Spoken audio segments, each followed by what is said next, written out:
Okay, good morning વિદ્યાર્થી મિત્રો. હવે આજના લેક્ચરની અંદર થોડું આપણે નવું જોઈએ. ગઈકાલના લેક્ચરની અંદર આપણે જોયું હતું કે ભાઈ એક વિદ્યુત ડાયપોલ છે, પ્લસ q વીજભાર છે, માઈનસ q વીજભાર છે, એને અક્ષ પરના કોઈ p બિંદુએ વિદ્યુત ક્ષેત્ર આપણે જે છે એ મેળવ્યું. હવે આ વિદ્યુત ડાયપોલના વિષુવરેખા પર, વિષુવરેખા કોને કહીશું, અથવા તો ડાયપોલ ને લંબ અક્ષ, ધારો કે આ જે છે આપણો વિદ્યુત ડાયપોલ છે, તો ડાયપોલની લંબ અક્ષ એટલે આપણે y અક્ષ પણ લઈ શકાય, બરાબર. તો આ જે છે વિષુવરેખા છે ઉપર લંબ જે છે ત્યાં કોઈ p બિંદુએ, અહીંયા p બિંદુ લઈએ, ત્યાં આપણે જે છે વિદ્યુત ક્ષેત્ર મેળવવાનું છે, બરાબર. તો આપણો નવો ટોપિક છે કે ભાઈ ડાયપોલના વિષુવરેખા પરના કોઈ પણ બિંદુએ વિદ્યુત ક્ષેત્રનું સૂત્ર મેળવો, પ્રશ્ન પૂછી શકાય. તો આટલું અંતર પણ હોઈ શકે, આટલું આ અંતર પણ હોઈ શકે, અહીંયા પણ હોઈ શકે, નીચે પણ હોઈ શકે, બરાબર. તો આપણે પહેલા આકૃતિમાં દર્શાવીએ થોડું ભાઈ લાગતું વિદ્યુત ક્ષેત્ર કેવા પ્રકારનું હોય છે, બરાબર. ધારો કે આ આપણો જે છે વિદ્યુત ડાયપોલ થયો, અહીંયા પ્લસ q વીજભાર છે, અહીંયા માઈનસ q વીજભાર છે, ત્યાંથી p બિંદુએ વિદ્યુત ક્ષેત્ર મારે મેળવવું છે, બરાબર. સેજ નીચે હું ડ્રો કરી લઉં કે જેથી કરીને મને આકૃતિ વ્યવસ્થિત મળે.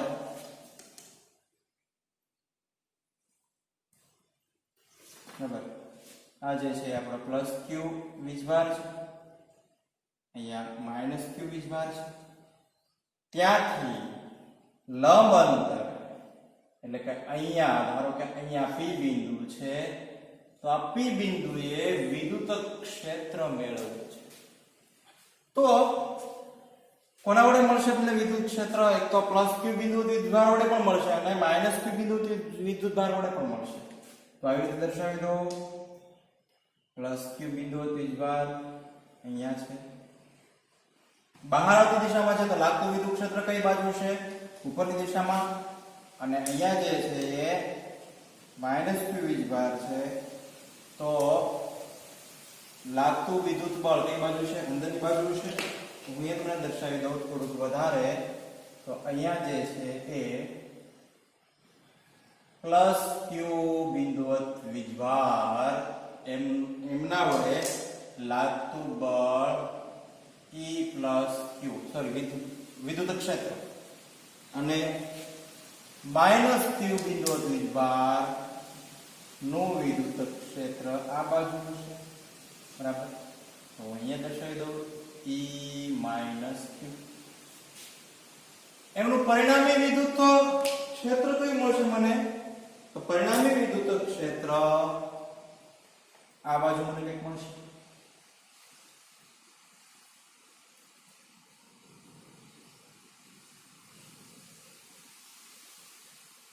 પ્રોજેક્ટ માર્કર થોડી રિફિલ તો કરી છે પણ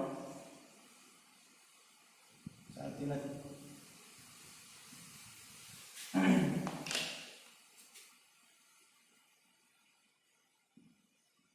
આ જે મને મળે છે એ પરિણામી વિદ્યુત ક્ષેત્ર છે. હવે આપણે પેલા સામાન્ય સાદું ઇક્વેશન આપણે મેળવી કે જે સામાન્ય રીતે આપણને ખ્યાલ છે કે ભાઈ પ્લસ q વિદ્યુતભાર ને લીધે p બિંદુ વિદ્યુત ક્ષેત્ર શું છે? ધારો કે આટલું અંતર જે છે એ r છે, બરાબર. અહીંયા બે ડાયપોલ છે, તો અહીંયા એમનું શું છે? અહીંયા હું લંબ ડ્રો કરી નાખું એક્ઝેક્ટ, એટલે મને અહીંયા જે છે એમની વચ્ચેનું અંતર મળશે, બરાબર. પહેલા એટલે નથી દોરી કે તમને ખ્યાલ ન આવે, એટલા માટે મેં પહેલા આકૃતિ નથી ડ્રો કરી. p બિંદુ છે, અહીંયા 90 ડિગ્રી એંગલ બનશે. આટલું અંતર આપણને ખબર છે, આ O છે, આ કેટલું અંતર A છે, આટલું પણ A છે. ધારો કે ડાયપોલના મધ્ય કેન્દ્રથી P બિંદુ વચ્ચેનું અંતર R છે, બરાબર. આટલું અંતર જે છે R છે. અહીંયા કોણ જે છે ધારો કે થીટા જેટલો છે, તો અહીંયા પણ જે છે આપણે સમાંતર બાજુ ચતુષ્કોણ જેવું, સોરી સમાંતર બાજુ ત્રિકોણ જેવું બન્યું ને, સમબાજુ ત્રિકોણ. समांतर बाजू त्रिकोण नहीं समबाजु त्रिकोण तो अहींया थीटा कोण बनशे अहींया पण थीटा कोण बनशे હવે તો આટલું અંતર મારે મેળવવું છે અથવા તો આટલું અંતર મારે મેળવવું શું થશે જો આટલો a છે અહીંયા કાટકોણ ત્રિકોણ બની ગયો આટલું અંતર r થઈ ગયું શું છે s આપણે ખ્યાલ છે પાયથાગોરસ પ્રમેય a² શું કીધું કે ભાઈ કાટકોણ ત્રિકોણમાં કર્ણનો વર્ગ બાકીની બે બાજુના વર્ગના સરવાળા બરાબર હોય છે તો અહીંયા શું થશે a² + r² 1/2 અથવા તો √ થશે બરાબર (1/2) એવી જ રીતે અહીંયા શું થશે a² + r² 1/2 is it clear ખબર પડી કે નહીં આટલું અંતર છે આટલું r છે આ કાટકોણ ત્રિકોણ થયો એટલે આ કર્ણ થયો તો પ્લસ q બિંદુ દ્વિભાર વડે p બિંદુ વિદ્યુત ક્ષેત્ર મેળવવું છે તો આટલું અંતર બને વચ્ચેનું જોવે ને તો એ અંતર મને મળી ગયું અહીંયા બરાબર તો શું થશે અહીંયા લખી શકાય પહેલું લખી શકાય પહેલી કન્ડિશન પ્લસ q બિંદુવત વિદ્યુત ભાર વડે p બિંદુએ વિદ્યુત ક્ષેત્ર બરાબર તો શું થશે E plus Q is equal to K Q plus Q upon R square એટલે A² plus R² થશે ને શું થશે આવી રીતે થાય કે ભાઈ A² plus R² raised to 1/2 તો છે જ તેના આખાનો સ્ક્વેર કરો એટલે શું થશે ટૂંકું જતા રહેશે એટલે ફક્ત ને ફક્ત શું વધશે A² plus R² is it clear સમીકરણ 1 નામ આપી દઈએ તેવી જ રીતે બીજી કન્ડિશન શું છે -q એટલે કે આ -q બિંદુ વિદ્યુત ભાર વડે p બિંદુ વિદ્યુત ક્ષેત્ર આ p બિંદુ વિદ્યુત ક્ષેત્ર કઈ બાજુ છે p થી -q અંદર તરફ છે ને એટલે અહીંયા આ બાજુ એરો દર્શાવ્યો છે અને અહીંયા +q વડે બિંદુ વિદ્યુત ભાર છે એનું વિદ્યુત ક્ષેત્ર ક્યાં હશે +q થી p તરફ બહાર આવતી દિશામાં હશે બરાબર તો -q વિદ્યુત ભાર વડે p બિંદુએ વિદ્યુત ક્ષેત્ર શું થાય E - q = -kq upon બંને વચ્ચેનું અંતર a² + r² સમીકરણ 2 નામ આપી દીધું જે ક્લિયર સમજાય છે બરાબર સમીકરણ 1 અને 2 કેવી રીતે મેળવીએ સામાન્ય આપણે વિદ્યુત ક્ષેત્ર માટેનો નિયમ લગાડીને E = kq upon r² બરાબર હવે જો આ બંને સમીકરણ 1 અને 2 નું મૂલ્ય મેળવવું શું કરવું પડે અંડરમોડ કરવું પડે તો માઈનસ હોય તો પ્લસ થઈ જાય બરાબર તો અહીંયા માઈનસ છે કારણ કે માઈનસ વીજભાર છે પણ અહીંયા બંને સમાન વીજભારો છે તો p બિંદુએ મળતું વિદ્યુત ક્ષેત્ર કેવું છે સરખું છે આમ લખી શકાય કુલ વિદ્યુત ક્ષેત્ર = અથવા તો કુલ વિદ્યુત ક્ષેત્ર પછી મેળવીએ આમ લખી શકાય E plus Q under mod is equal to E minus Q under mod is equal to KQ upon R square plus A square બરાબર અંડર મોડ કર્યા એટલે આપણે શું મળ્યું માઈનસ એટલે પ્લસ થઈ ગયું બરાબર સમીકરણ 3 નામ આપી દઈએ આપણે એમને ઇઝ ઇટ ક્લિયર આટલી ખબર પડી કે નહીં હવે આગળ થોડું વધવાનું છે આપણે હવે ખૂણામાં જઈએ આપણે ખૂણા મીન્સ કે આના ખૂણામાં હવે અહીંયા જુઓ આપણે જ્યારે વિદ્યુત બળો મેળવ્યા હતા આપણે કોઈ એવો એક્ઝામ્પલ જોયો હતો ને તો ત્યારે આપણે ત્રિકોણમિતિના વિધિઓ લીધા હતા sin θ અને cos θ બરાબર તો અહીંયા થીટા ખૂણે જે છે કે વિદ્યુત ક્ષેત્ર છે અહીંયા પણ થીટા ખૂણે એક વિદ્યુત ક્ષેત્ર છે તો ત્રિકોણમિતિ વિધેયો આવશે x અક્ષ લઈએ તો ત્રિકોણમિતિ વિધેય આપણે cos θ લઈએ y અક્ષ લઈએ તો sin θ લઈએ તો અહીંયા આપણે એક એ જોઈએ કે ભાઈ આ પરિણામી વિદ્યુત ક્ષેત્ર છે બરાબર હવે અહીંયા જ્યારે આ આખા જે છે એ ડાયપોલને અહીંયા મૂકી દઈએ આપણે તો અહીંયા મૂકી દઈએ તો લાગતું વિદ્યુત ક્ષેત્ર p બિંદુએ લાગતું વિદ્યુત ક્ષેત્ર બંને બાજુથી છે બરાબર પણ અહીંયા આપણે જે છે કંઈક r અંતરે છે આપણી કન્ડિશન છે તો ત્યાં ન મૂકી શકાય તો આપણે જે છે કંઈક થીટા ખૂણે બળ લાગે થીટા ખૂણે વિદ્યુત ક્ષેત્ર લાગે છે હવે જો અહીંયા ખૂણો છે થીટા તો જો અહીંયા z બની ગયો આપણને મળે છે તો અહીંયા જે થીટા મળે છે તો અહીંયા પણ કઈ ખૂણો છે થીટા ખૂણો છે બરાબર અહીંયા આખી અક્ષ છે તો અક્ષ માટે જો અહીંયા આપણે એમ અહીંયા દોરી નાખ્યા થીટા, અહીંયા પણ આ આખી લાઈન જે છે અહીંયા લઈએ તો અહીંયા જે થીટા ખૂણો મળશે એ પણ અહીંયા હશે. ખબર પડે? This is theta angle, this is theta angle. તો આ બંને એંગલ સરખા હશે, આ બંને એંગલ સરખા હશે, બંને ખૂણા મળી ગયા આપણે. હવે પરિણામી વિદ્યુત ક્ષેત્ર કઈ દિશામાં છે? બરાબર, આ જે છે x અક્ષ લઈ લઈએ આપણે તો અહીંયા જે છે x અક્ષમાં જ મળે છે ને પરિણામી વિદ્યુત ક્ષેત્ર. બરાબર, તો પરિણામી વિદ્યુત ક્ષેત્ર x અક્ષમાં. હવે લંબ કયું છે? આ તો બેના લંબ થયા, કારણ કે જો આ બિંદુ P બિંદુ જે છે એ બે કોઓર્ડિનેટ સાથે સંકળાયેલા છે. એક જે છે આપણે તો કાર્ટેશિયન કોઓર્ડિનેટ સિસ્ટમ જ લઈએ છે, પણ બે અક્ષ સાથે સંકળાયેલા છે, એક y અક્ષ અને એક અક્ષ x અક્ષ. થઈ ગયું? તો જો y અક્ષ લેવા જઈએ તો નીચેની બાજુ પણ y અક્ષ છે, ઉપરની બાજુ પણ y અક્ષ છે, નેગેટિવ ને પોઝિટિવ. તો શું થશે? તો અહીંયા લંબ છે તો અહીંયા આપણને મળે છે E q ને નીચેની બાજુ મળે છે E q નું વિદ્યુત ક્ષેત્ર. તો બંને એકબીજાની વિરુદ્ધ દિશામાં છે. ખાસ સમજો, ખબર નહીં પડે અહીંયાથી. બંને એકબીજાની વિરુદ્ધ દિશામાં છે તો sin θ E q sin θ લંબ E q sin θ. આ બંને ઘટકો એકબીજાને પરપેન્ડિક્યુલર છે, લંબ છે, એટલે શું થશે? આ બંને ઘટકો શૂન્ય થઈ જશે. એટલે કે આ બંનેની વેલ્યુ જે છે આપણે શું લેશું? શૂન્ય, કારણ કે એકબીજાને સરખામણી કરે ને. શા કારણે? કારણ કે બંનેના વિદ્યુત ભારોના મૂલ્ય સરખા છે અને આ બંને જે છે એ ઘટકો એકબીજાની વિરુદ્ધ છે. એટલે y અક્ષનું કામ પૂરું થઈ ગયું. હવે x અક્ષનું કામ લઈએ. જો તો પરિણામી વિદ્યુત ક્ષેત્ર ક્યાં મળે છે? આપણને અહીંયા મળે છે. તો અહીંયા બે ખૂણા મળે છે આપણને x દિશામાં. તો આપણને અહીંયા શું મળે? E q sin θ, sorry E q cos θ. x અક્ષ માટે લઈએ છીએ. E q cos θ is equal to E q cos θ. હવે તમને એમ થશે કે આમ કેમ કે અહીંયા કોણ મળે છે, અહીંયા કોણ મળે છે. હવે મેં કીધું એમ અહીંયા પોઝિટિવ અને નેગેટિવ બંને માટે આપણે લીધું છે, લંબ મળ્યું છે, પણ અહીંયા બંને ઘટકો E પ્લસ એટલે કે આ પોઝિટિવ વીજભારના અને નેગેટિવ વીજભારના બંને ઘટકો એક જ દિશામાં મળે છે. બંને ઘટકો બરાબર. અહીંયા જે છે તમે એમ કહેશો અહીંયા દર્શાવ્યું છે, અહીંયા દર્શાવ્યું, પણ મેં એમને x અને y કોઓર્ડિનેટમાં કાર્ટેશિયન પદ્ધતિમાં દર્શાવવા માટે બંને માટે જે છે એ અલગ સ્વરૂપે દર્શાવ્યું છે. તો cos θ ખાલી ફક્ત ને ફક્ત પરિણામી, ખબર કાંઈ ન પડે, શું કરવાનું? પરિણામી વિદ્યુત ક્ષેત્ર કઈ દિશામાં છે? તો પરિણામી વિદ્યુત ક્ષેત્ર x દિશામાં છે. ભલે ઋણ x દિશામાં હોય, આપણે નથી જોવું તો આ બાજુ રાખશું. અહીંયા નેગેટિવ પોઝિટિવ લઈ લઈશું, નેગેટિવ લઈશું તો આ બાજુ મળશે. તો પરિણામી વિદ્યુત ક્ષેત્ર આપણને કઈ દિશામાં મળે છે? x દિશામાં મળે છે. તો બંને ઘટકો E q cos θ અને E q cos θ એ બંને નો શું થશે?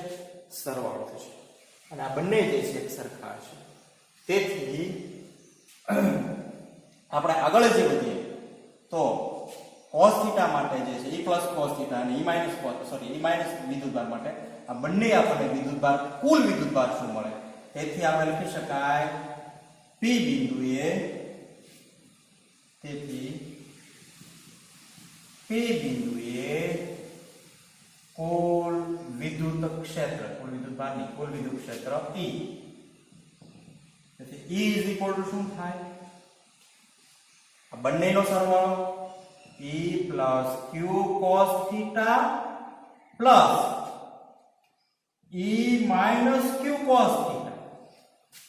Is it clear? ખબર પડી શું કર્યું એ? કારણ કે આ બંને વિદ્યુત ભારો પ્લસ q ને પ્લસ q વિદ્યુત ભારો એક જ અક્ષ પર છે, x અક્ષ પર છે, એટલે બંને વિદ્યુત ભારોનું વિદ્યુત ક્ષેત્રના ઘટકોનો સરવાળો થશે. અહીંયા દર્શાવી દીધો બરાબર. હવે જો અહીંયા મેં ઉપર દર્શાવી દીધું છે already E q cos θ E q cos θ બંને સરખા છે. હાલો કોઈ પણ એકની વેલ્યુ મૂકો, પ્લસ ની મૂકો, એટલે E q cos θ plus E q cos θ આમ થાય બરાબર. તેથી શું થાય? cos θ કોમન કાઢ નાખો અથવા તો શું થશે? 2E q cos θ. ટોટલ વિદ્યુત ક્ષેત્ર આવું મળે કે નહીં? અહીંયા e plus q છે. જો e plus q બરાબર શું મળ્યું? e plus q = e minus q બરાબર. કે q પણ r² plus a² થાય ને, મૂકી શકાય. તેથી શું થશે? કુલ વિદ્યુત ક્ષેત્ર E = 2 વિદ્યુત ક્ષેત્ર સમીકરણ 3 પરથી kq upon r² plus a² into cos theta. હવે અહીંયા દર્શાવવું પડે કુલ વિદ્યુત ક્ષેત્ર આપણે લીધું છે, તો અહીંયા દર્શાવવું પડે pk બરાબર. અહીંયા પણ દર્શાવવું પડે pk. હવે આ જે વિદ્યુત ક્ષેત્ર મળે છે, આ જે વિદ્યુત ક્ષેત્ર મળે છે એ કઈ દિશામાં હોય?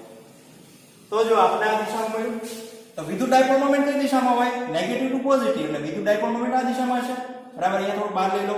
વિદ્યુત dipole moment negative to positive દિશામાં છે. વિદ્યુત ક્ષેત્ર કોણ મળે? એની વિરુદ્ધ દિશામાં મળે. તો અહીંયા મારે માઈનસ લગાડવું પડે. શા કારણે? કારણ કે p કેપ વિદ્યુત ડાયપોલ મોમેન્ટની દિશાનો એકમ સદિશ મને જે છે એ નેગેટિવ મળે છે અથવા તો વિરુદ્ધ દિશામાં મળે છે. એટલે મારે અહીંયા દર્શાવવું પડે માઈનસ. Is it clear? સમજાણું કે નહીં? બરાબર.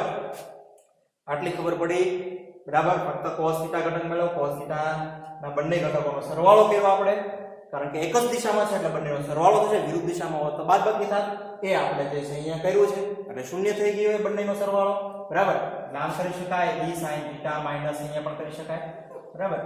આમ લઈ શકું તો પણ ચાલે, કારણ કે અહીંયા e plus q બરાબર e plus q = e minus q બંનેની કિંમત મૂકી દો એટલે 0 થઈ જશે બરાબર. અને અહીંયા જે છે આપણે લખીએ, અહીંયા લખી શકાય y દિશા માટે અને સોરી y અક્ષ ની દિશા માટે, અહીંયા લખી શકીએ x અક્ષ બરાબર. હવે અહીંયા cos θ ની કિંમત મેળવવાની રહેશે.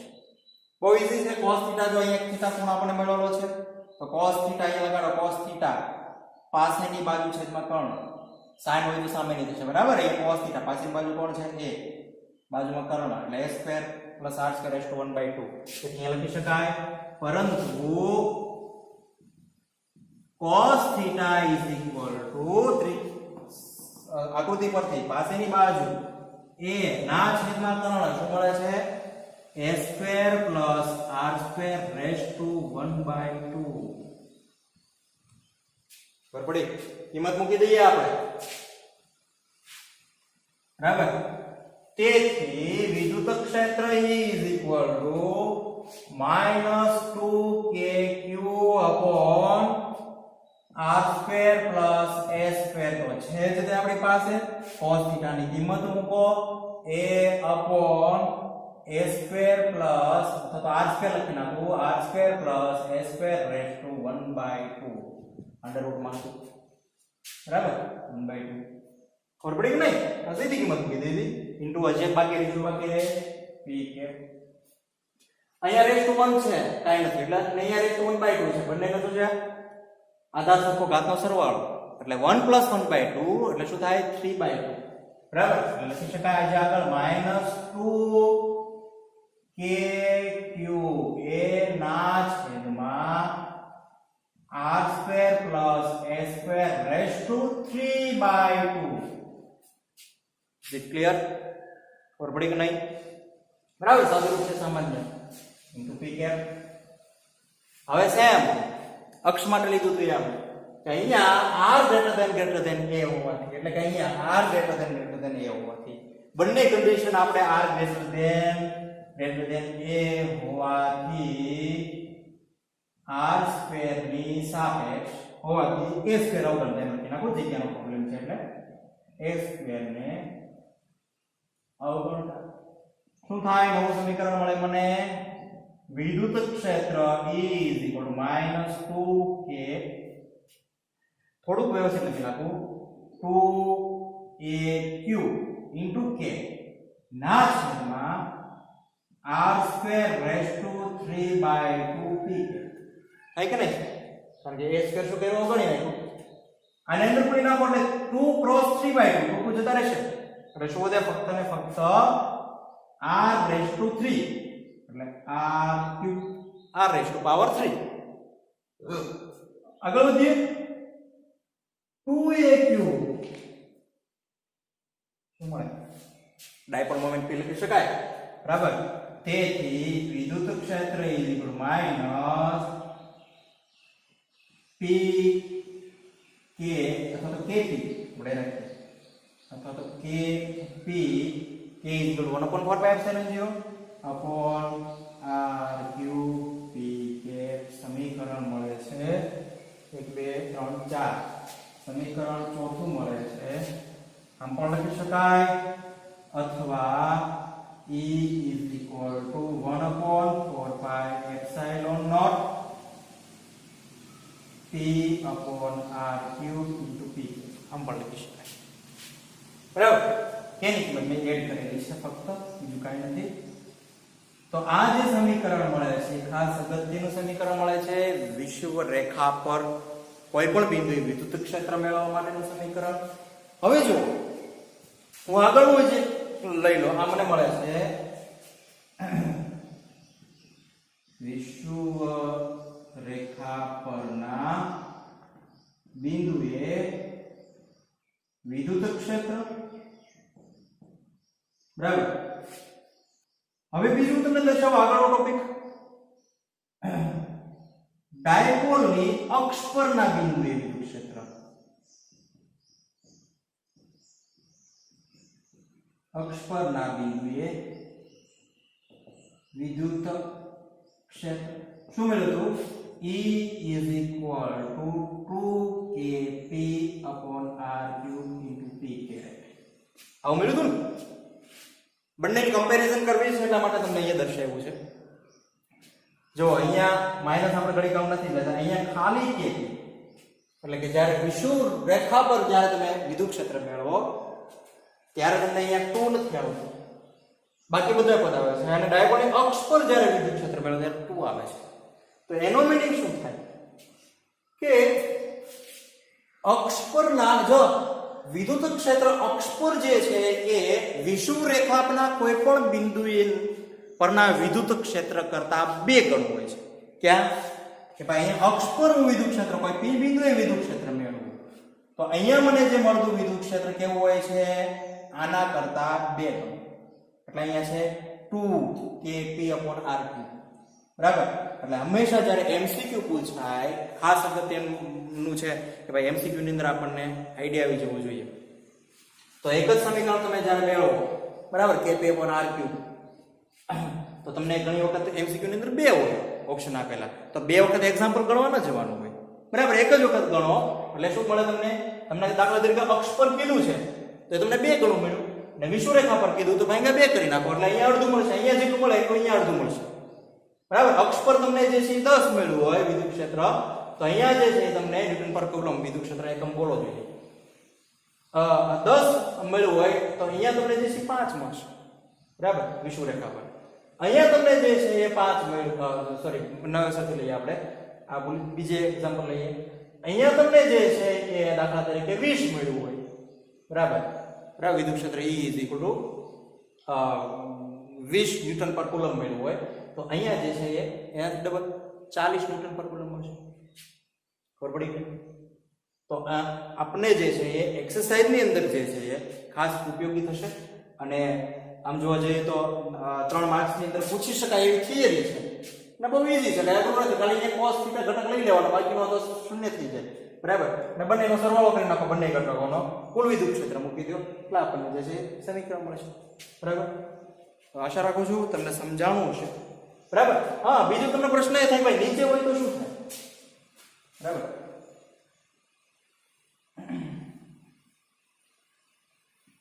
મને એમ થાય કે ભાઈ કોઈ બિંદુ જે છે અહીંયા નીચે છે, આ P બિંદુ જે છે અહીંયા નીચે છે, તો કેવું બળ લાગશે? તો ભાઈ પ્લસ q વિભાર વડે લાગતું બળ કઈ દિશામાં? વિદ્યુત ક્ષેત્ર, સોરી વિદ્યુત ક્ષેત્ર કઈ બાજુ છે? E + q આ બાજુ.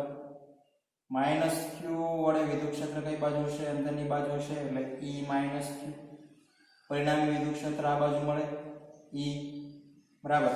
અહીંયા θ ખૂણો, અહીંયા θ ખૂણો, બરાબર.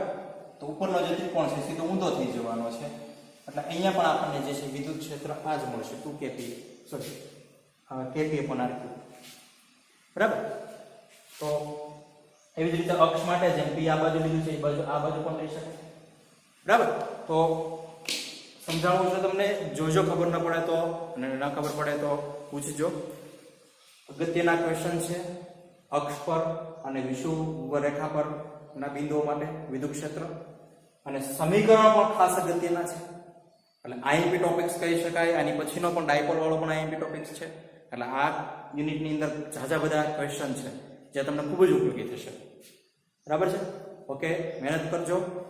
હજી ઘણા ખરા વિદ્યાર્થી મિત્રો ખૂબ જ આળસ રાખે છે, વાલીઓને ફોન કર્યા છે તો જવાબ સામે એવા આપે છે કે ભાઈ નથી વાંચતો છોકરો. બરાબર? અને ટેસ્ટ પણ બહુ ઓછા લોકોએ આપી છે. એટલે તમે ટેસ્ટ ઓનલાઈન આપણે રાખીએ છીએ, તમે આપો. Okay, best have a good day. Thank you.